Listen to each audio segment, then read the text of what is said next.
So the world, humanity, all of history seems like scattered, separate events, people, separate forces. That's how the senses perceive. They pick up each thing individually.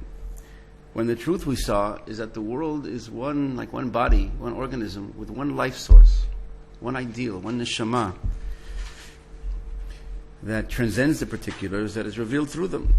And Am Yisrael, we spoke about, has that ability and that goal to reveal and expose that inner oneness, that inner truth of the world. It's not some dream or philosophy or hope and expectation, but that's the true essence of the world. What we see as the static world of pieces, we spoke about this Tuesday night, more elaborated.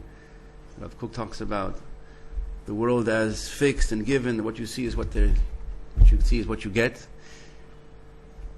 And that enables us to function.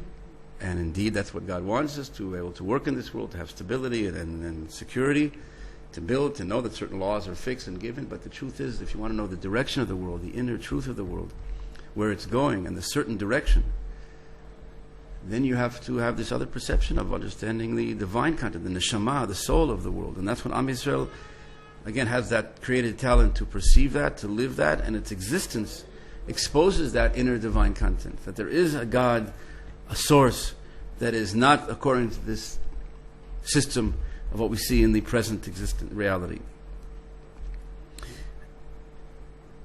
But to give an example of that, of Bleicher, we were mentioning in a few books of his, and he gives an example, a simple example, of this idea of the soul of the universe in the world. So now taken on an individual level, just like the human eye, he says.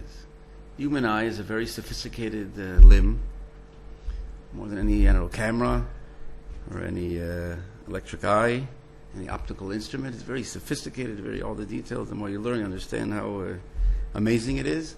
And yet, if you take it out of the body, put it on the table, or I want to use it instead of some Canon, whatever. Use it as a camera, or put it next to the door. Have an electric eye. It doesn't work. That sophisticated instrument. What happened? What's wrong? Why doesn't the minute it leaves the body, it can't function anymore? It's not what it used to be. Also, the ear, now the ability to perceive things, to receive the sound waves, translate them. Take it out, and you can't use it as a hearing aid, or you can't use it as a, secret, a microphone, whatever. Put it in some little ear on the wall, or behind in some dish pot of little different plants, a secret microphone that no one, it won't work. And why is that? Because of its sophistication, it's a limb that gets its life source from something beyond it, something that transcends it, some neshama.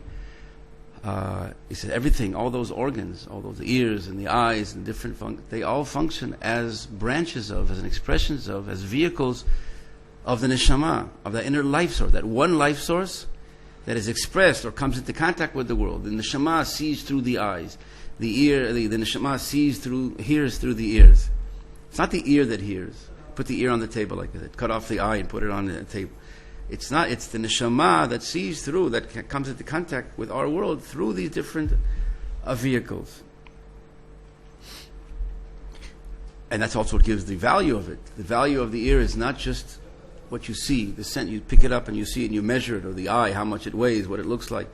But there's a divine content. There's a full life content that is revealed through that specific limb.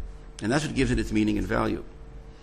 So too, in the world, in the collective universe, the bigger world has one big soul, has one big collective life force.